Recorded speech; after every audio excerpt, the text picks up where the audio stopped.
செல்வ குமரன் பொய்யான மயிலேறவும் காட்சி எழியாவும் ஒளி வீசும் தெய்வாம்சமே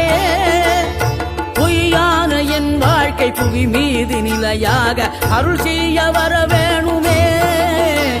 நீ அருள் செய்ய வர வேணுமே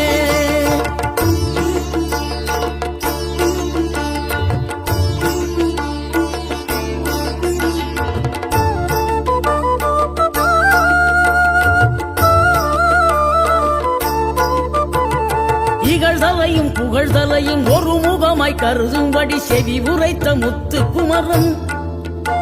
நீ வறுமையையும் வளமையையும் சமநிலையை உணரும்படி மதி கொடுத்த